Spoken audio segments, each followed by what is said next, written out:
Buenos dias, maestra. Buenos dias. Para esse trabalho, a gente escolheu os maias como tema e quem vai apresentar sou eu, Lohana Ribeiro, e a Micaela. Isso aí. Agora eu vou compartilhar os slides para a gente poder começar a apresentação.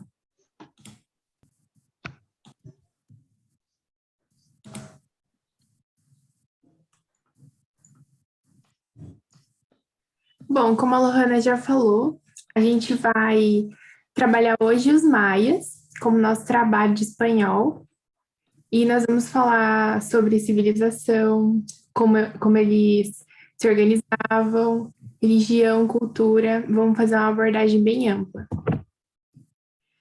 Primeiramente, é importante saber aonde que eles se situavam. A civilização maia, ela era uma das mais misteriosas civilizações que já habitaram aqui a América, antes dos europeus. E eles se estabeleceram onde hoje a gente encontra o México, a Guatemala, Belize e Honduras. A origem e a localização. Aonde e quando os maias surgiram? Bom, antes dos maias, a gente tinha dois povos chamados de originários, né? Os povos que deram o ponto de partida para que começasse a existir a civilização maia. Eles eram chamados de otomís e ontocas. E depois de um tempo, com várias miscigenações entre esses povos e também outros que chegavam no território, que pôde surgir, então, a civilização maia. Onde que eles estavam instalados propriamente ditos? Eles vindo, né, da América do Norte, lá pro lado do México, do norte do México, eles foram vagando pela América Central e se estabeleceram na Península de Yucatán. E depois foram se expandindo, né, pelos territórios que a gente citou, que são os países de México, Guatemala, Honduras e Belize. E esse início foi por volta de 900 antes de Cristo, então faz bastante tempo. Aqui eu coloquei o mapa da civilização maia. E essa aqui é a Península de Yucatán. Nessa península tinha a cidade de Yucatán, mas atualmente não é possível estabelecer certinho as fronteiras dessa cidade. Nesse mapa também contém algumas das cidades-estado principais, aquelas que tinham destaque na sociedade. Depois a gente vai se aprofundar mais na cidade de Chichén Itzá, que está logo ali no início, né, da península, a cidade de Mayapã, que está pertinho também, e a cidade de Uxmal, logo abaixo. E a sociedade, como que ela era dividida? A gente vai começar a desenvolver esse tema, né, da sociedade a partir de três cidades de destaque, que é aquelas que eu acabei de falar. A Chichén Itzá, Mayapã e Uxmal. Primeiramente, vamos começar lá pelo topo da pirâmide, que seria o chamado rei ou ajau. Ele governava de uma maneira como a gente reconhece hoje a monarquia parlamentar. Ele não tinha um poder absoluto. Ele governava junto com um conselho. Então, eles dividiam lá os poderes, as decisões, nada era determinado por uma pessoa só. E além desse rei que dominava todo o território, cada cidade tinha o seu chefe supremo, que era chamado de Alat Uink. E todos esses cargos eram hereditários, ou seja, não tinha uma democracia. Se o rei ou os chefes supremos morressem, quem assumia era o filho deles, ou o parente mais próximo. Abaixo, né, do rei e da elite lá da sociedade, tinha os camponeses e os artesãos. E eles eram a maior parte da população, que era chamada de Mazerroalop. Eles eram obrigados a pagar tributos para o rei e também eles eram obrigados a trabalhar nas grandes obras, que, por exemplo, essa pirâmide aqui, que está atrás, provavelmente foram os camponeses e artesãos que fizeram a maior parte do trabalho. Eles também moravam em bairros distantes dos centros. de uma maneira mais periférica, porque nos grandes centros se predominavam as elites, né? O rei, os chefes supremos, a família deles, os sacerdotes. E lá embaixo da pirâmide nós teríamos os escravos. Não era uma escravidão racial, e sim uma escravidão por prisioneiros de guerra, aqueles que eram condenados, que cometiam crimes, e eles eram escravos, assim, do seu próprio senhor. Cada senhor tinha seu próprio escravo, e eles não saíam para trabalhar nas grandes produções, e que eram feitas pelos camponeses e artesãos. Portanto, os escravos não eram escravos por raça, e sim por questões financeiras ou de capturas, e eles não trabalhavam na produção, tipo na produção de uma pirâmide. Eles trabalhavam servindo os senhores, como cozinheiros, jardineiros, que faziam trabalho pesado no lugar dos senhores, enfim.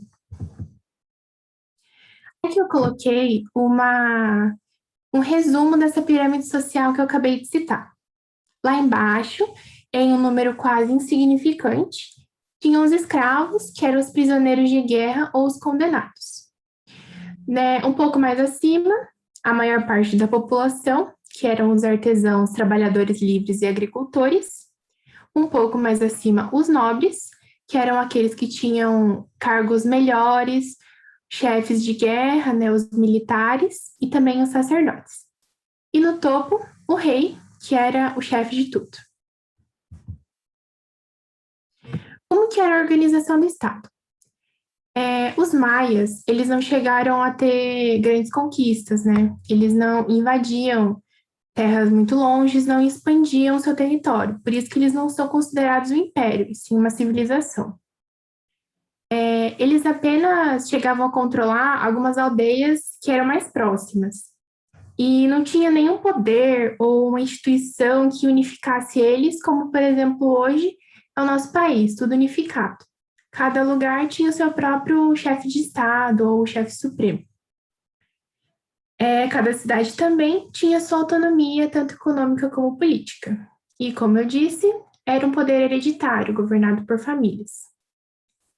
Até teve alguns períodos em que foi estabelecida uma unidade, um estado só, que foi durante a Confederação Maia.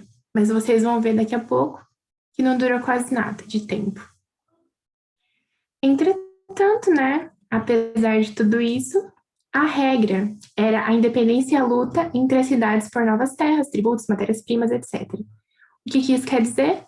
Cada um por si, basicamente isso. A Confederação Maia, ela foi iniciada no ano de 1004 depois de Cristo. E ela reunia aquelas 3 grandes cidades que eu citei no começo, as cidades de destaque, que eram Chichén Itzá, Mayapã e Uxmal. Eles se uniram, compartilharam seus recursos, seus homens para formar um grande exército, mas não deu muito certo, porque eles entraram em confronto, uma cidade com a outra. E aí Mayapã que foi a vitoriosa. Por fim, terminando a história dos maias, teve a decadência deles.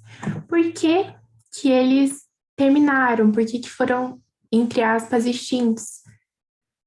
Bom, passou. Volta.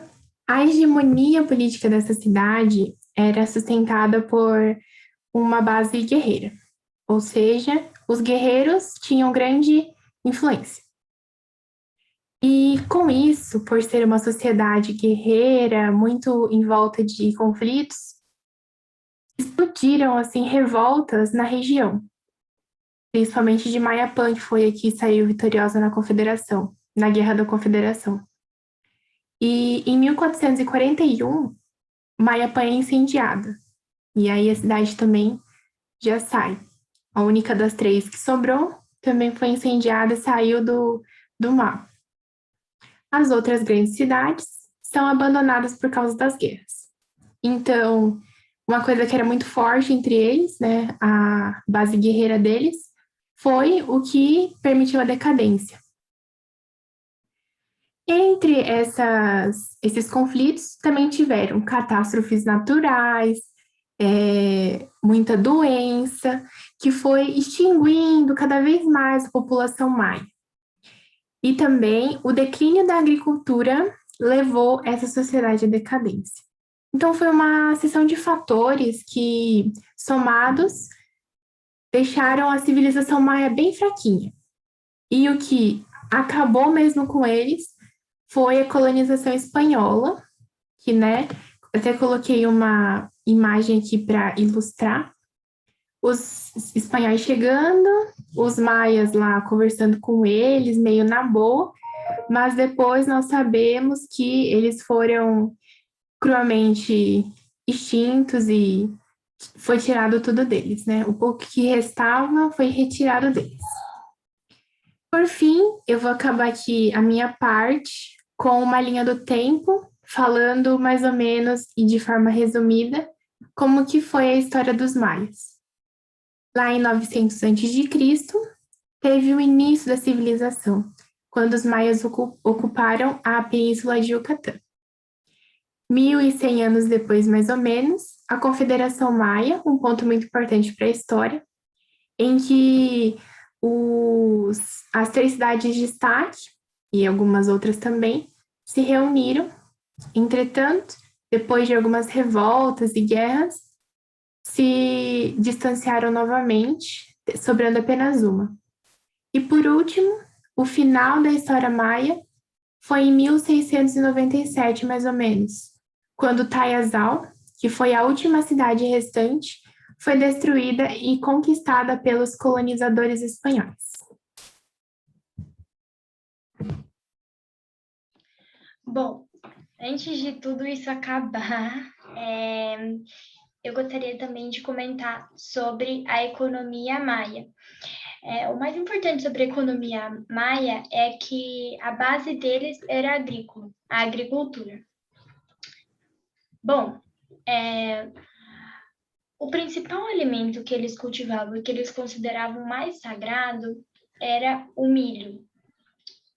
Mas também eles cultivavam outros alimentos como algodão, cacau e o agave.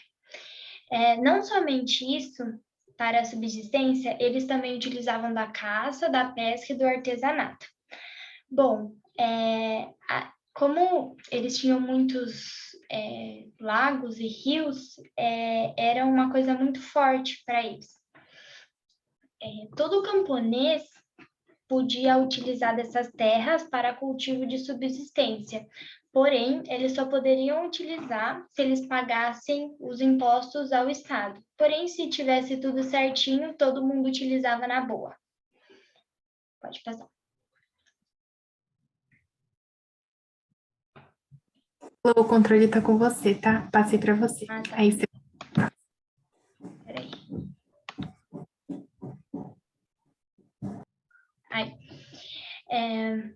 Ainda nesse contexto, a gente não pode deixar de falar da religião maia, que era um contexto muito importante e vai predominar em quase todas as decisões que eles tomavam. Os maias eram uma religião politeísta, ou seja, eles acreditavam em mais de um deus, e não mais de um, eles acreditavam em muitos, muitos, muitos deuses. Peraí, dá para passar? Aí. Bom, eles acreditavam que os deuses habitavam um lugar chamado Tamotian, que seria quase um céu dos deuses, onde todos viviam lá e cada um realizava o que os maias pediam, né, se eles quisessem. O importante citar também que as cidades eram consideradas importantes e sagradas, e cada uma possuía um deus específico. Cada cidade maia tinha um deus que eles consideravam mais importante. Uma coisa muito, muito forte nos maias são os sacrifícios, que eram, assim, horrendos a forma que eles realizavam. Os sacrifícios eram feitos para os deuses se sentirem satisfeitos e que o universo vivesse em equilíbrio e harmonia. Então, eles acreditavam que quanto mais eles derramassem sangue, mais os deuses entenderiam que eles estavam fazendo tudo correto e o universo ia viver em plena harmonia. Detalhe, os sacrifícios eram feitos tirado o coração vivo da pessoa. Eles não matavam e utilizavam depois. Eles pegavam a pessoa viva e tiravam o coração vivo na hora, porque significava uma oferta mais viva e melhor para os deuses. Mas quem eram os sacrifícios? Bom, os sacrifícios eram os prisioneiros de guerra, como a Mika citou no início, e algumas pessoas, como eu vou dizer, elas consideravam os deuses tão sagrados e tão importantes que elas se entregavam e achavam que elas eram uma oferta boa, e os deuses ficariam mais agradáveis. Não era muito comum, mas algumas pessoas se entregavam para isso. Bom, eles participavam de alguns rituais e algumas coisas bem estranhas. Alguns rituais deles continham bebidas alucinógenas e alguns produtos deles que eles deixaram alguns escritos, né, sobre isso, mas alguns rituais são tão secretos que não foram decifrados ainda. Importante saber também que o povo participava desses rituais como telespectadores e eles participavam assim, vibrando. Era como uma plateia, como o Coliseu era na época em que ficava todo mundo ao redor e a morte era uma coisa boa para eles, né? Já que eles acreditavam que os deuses ficariam satisfeitos. Bom, eu coloquei aqui alguns dos principais deuses maias para curiosidade. Tem o Itzazana, que é o deus criador do universo, né? Tem algumas demonstrações aqui, essas demonstrações são apenas simbólicas. Alguns desenhos que eu vou mostrar mais para frente dos grifos mostram como eles viam alguns sentimentos dele, alguns deuses, mas realmente, como foi praticamente uma raça extinta, não dá para saber muita coisa concreta sobre eles. Tem o deus do fogo, do sacrifício, o deus do sol, do arco-íris, da água e da morte. Eu só coloquei os principais, mas como eu disse anteriormente, existiam muitos outros. Bom, não podemos deixar de falar também da cultura que envolvia o povo. Como eles eram muito religiosos, toda decisão que eles tomavam, eles consultavam primeiro os deuses, e era uma cultura muito forte para eles. Por isso que a religião, que eu citei anteriormente, ela é presente em todo o contexto. Bom, essa imagem que eu coloquei aqui, cada desenho desse é um glifo, que eles chamavam. E esses desenhos poderiam representar sentimentos, pessoas, ações, animais, algum dia importante, datas especiais, era uma forma que eles se expressavam. Também foram criados a partir disso os hierógrafos, e esse é um sistema de escrita próprio deles, que eles criavam. Ou seja, até hoje não foi decifrado tudo, porque só eles entendiam a escrita deles.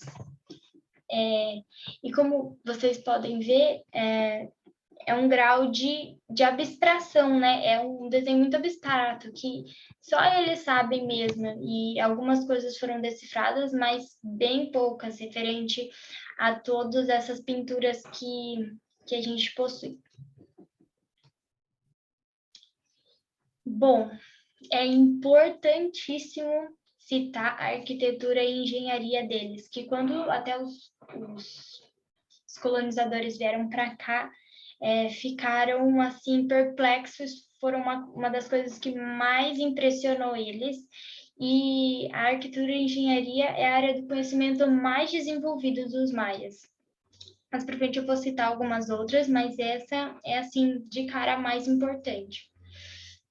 Bom, essa pirâmide que está aqui, que é a que eu coloquei ali também, é uma das construções deles mais evidentes que a gente pensa quando você pensa nos maias, né?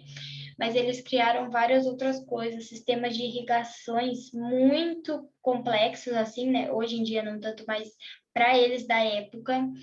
E essas pirâmides, eu não sei se vocês conseguem ver, em cima aqui, ó, elas possuem várias, como eu vou dizer,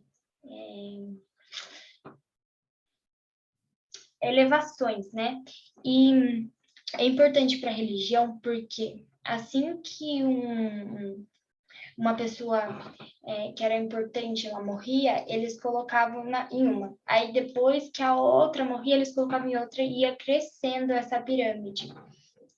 É importante citar também que os sacrifícios e os rituais eram realizados ali em cima e o povo via de baixo, ou às vezes nos degraus. Sobre a astronomia, é importantíssimo também, uma área muito importante para eles. E na época eles tinham observatórios bem equipados. Como vocês podem ver, as pirâmides também foram construídas altas, porque eles acreditavam que quanto mais alto, mais próximos dos deuses eles estariam. E também funcionavam como grandes observatórios para eles. O que é importante também é que eles eram tão estudiosos que eles poderiam prever eclipses e eles até elaboraram um calendário de 365 dias. Não é igual ao nosso, mas é semelhante. Bom, no meio eram representados os 20 dias e ao lado, na parte mais exterior, eram os meses. Eles dividiram em 18 meses e 20 dias cada mês, o que dá 360 dias no ano. Mas e os 5 dias? Bom, os 5 dias que sobravam, eles consideravam desfavoráveis e alguns rituais ou algumas outras coisas não poderiam ser realizadas nesse dia, porque era considerado um dia que não era importante, como se fosse uma sobra. Não deu certo, né? E então, para eles, esses 5 dias eram considerados desfavoráveis para algumas técnicas. Bom, o calendário deles também funcionava diferente do nosso. Diferente da gente que acredita que depois que passa um ano, outro começa, e são coisas novas, eles acreditavam na repetição. Então, tudo que aconteceu vai se repetir para sempre.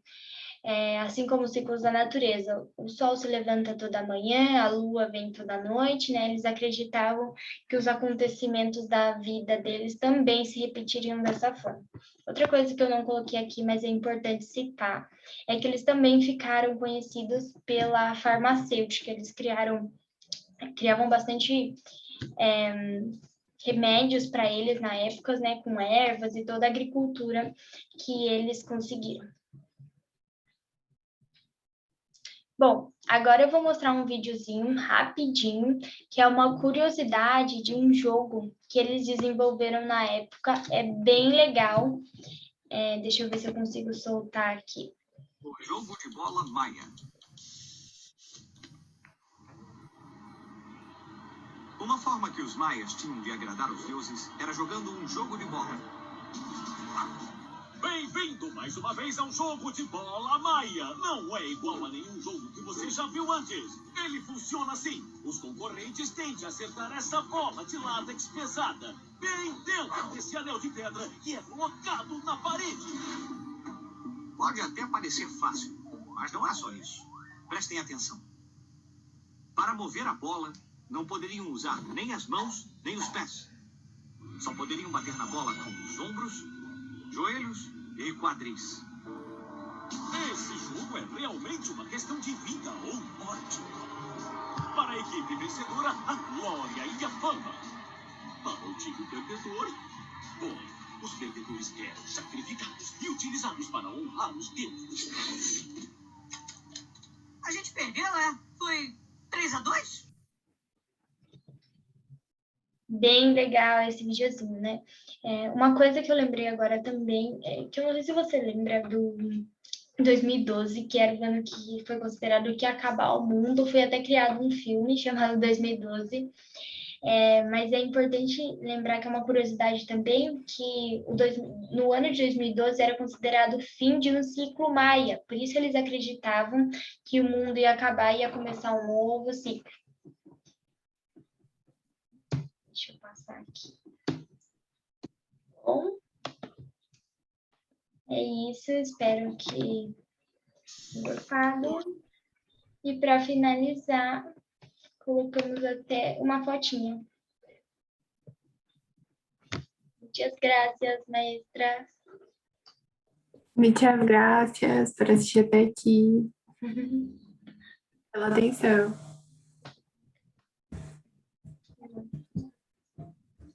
Eu paro aqui.